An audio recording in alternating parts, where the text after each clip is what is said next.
What are we saying? We're saying FA Cup winners, Manchester United, have had a better season than Arsenal. Yeah, they have. Technically, yeah, they have. Why? Because they've won silverware. Yep. You don't, listen, Arsenal have They're huffed in and the Champions puffed. League, Arsenal. Arsenal have huffed and puffed and they got second place. And I get it. But in the long run, Arsenal are in a better position to go and win the Premier League and to win silverware. But it's just not been this season. It's not been their season for that this season. But, and they've done really well. They're threatening to win the league, but you don't get prizes for second place. That's all I'm saying. But they are in a better position to win the Premier League for next couple of years, 3 years, definitely. Maybe they'll go toe-to-toe and win second. We've got a Man United fan. He wants to ring up. His name is Isaac. Isaac, the Man United fan. You agree with us, am I right? Yeah, definitely. United have been way more successful this season. Well, way more. I'm not sure about way more, but they have, because they've got the silverware to prove. Yeah, but I mean, history has shown it since 2004. I mean, let's not get this wrong. For the past 10 years, we've been way below standard. And, you know, my biggest joy in the last 10 years as a United fan has been seeing our rivals suffer. And I like to hear nothing. It's sad, isn't it? But that's what it is. Who? Tell me who? Liverpool? And I like nothing more than hearing an Arsenal fan bleating on to me about the Invincibles of 2004. Since 2004, I'm sorry, there's no other word to describe Arsenal other than bottle jobs. I know there's no threat. Invisible, there's no maybe. threat from Arsenal because I know they're always going to bottle it in the end. I knew this season they weren't going to win the league. Oh, that's bang out of order now. That's brilliant. That's below the belt. No, it's not. It's unbelievable. It's just say it again. Bottle jobs, yeah? Is that what you're saying? Bottle jobs. Yes, 100% bottle jobs. It's bang out of order. Isaac, talk about your manager, Eric Ten Hag. What are you thinking? You think he's going to stay put? You think the decision's been made already? Will he leave? Who's going to come in? I think he's going to stay. Not because he's the best man for the job, but simply because he's not the biggest problem with the club at the moment. What is? I think you're fixing. Obviously, you got to fix that leaky roof. Yep, definitely. That's the one thing. Yeah, the one thing everyone talks about. That was disgraceful. That was outrageous, wasn't it? That was ridiculous. You don't get that on my Lego builds. Oh no, it's waterproof. But obviously, there's going to be some renovations happening around the club. Yeah. But let's talk about the playing staff, the backroom staff, and the manager. You also want to see a resolution for that, surely. So, yes, I think the biggest mistake in the last 10 years since Alex Ferguson retired was sacking David Moyes. Not necessarily, again, because he was the best man for the job at the time, but it set the precedent for what's happened, sort of the downhill slide that's happened. I just think every transfer window we go in, you know, I'm listening to people on the radio and reading the media and everything saying, oh, you know, what we need in this transfer window, we need a right back, we need a striker, we need this, we need that. You know, there's even been a couple of times where there's just been, we're one marquee signing away from challenging. I think we're asking the wrong questions. I think what we need to go into the transfer window saying, what don't we need? I think once we recognise where we're at, which is at the moment, 8th is about right.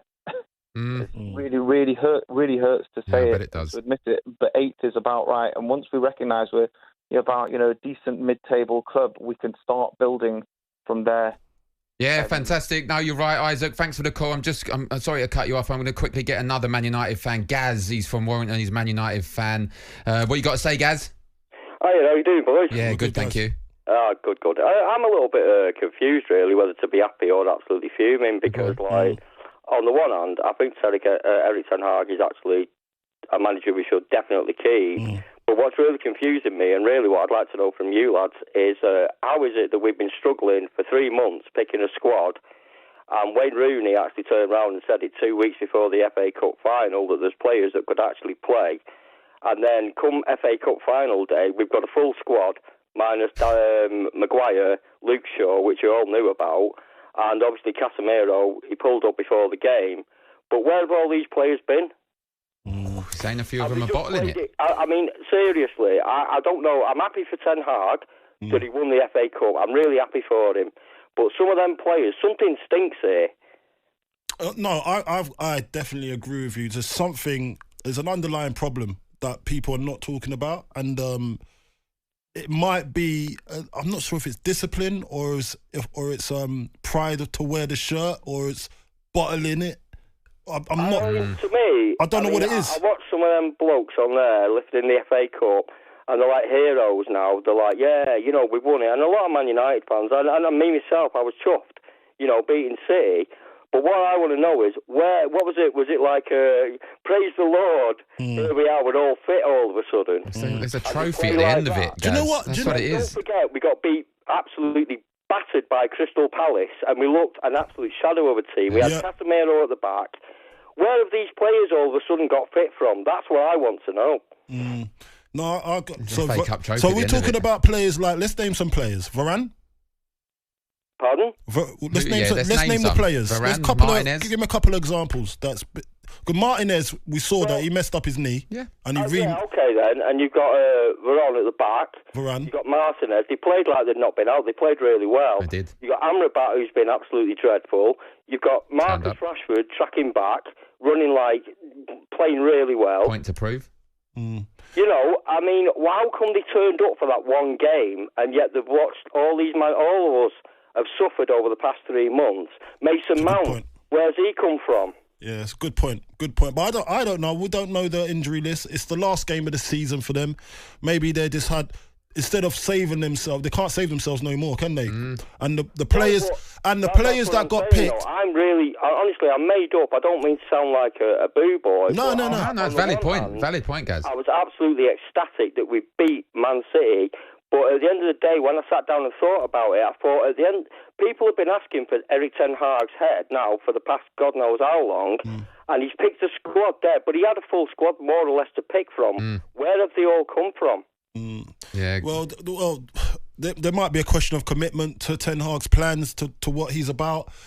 It was quite weird. It was a quite weird situation. I understand where you're coming from, and the performance they all put in was second to none. Yeah. They actually played so well. It's a valid point. And they played to the tactics, to the T.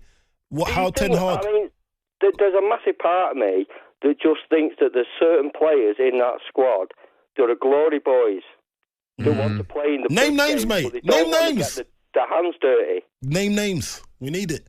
Marcus Rashford. Yeah. Amrabat. Yeah. Amrabat, I'm not sure. I'm not sure about Amrabat. I think he plays with his heart on his sleeve, to be honest. Yeah.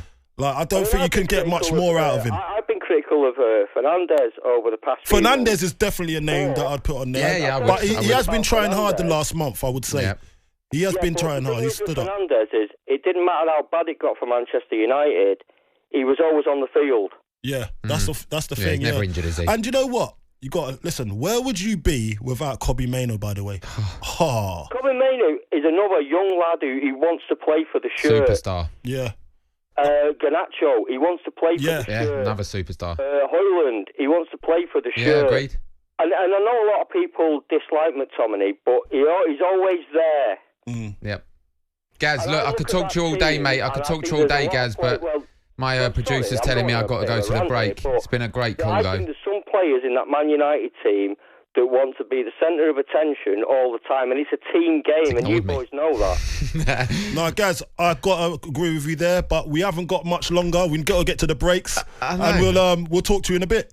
The Sports Bar with Jamie O'Hara and Jason Cundy, Monday to Thursday nights from 10 on AM, on DAB, via the talkSPORT app, and on your smart speaker. talkSPORT.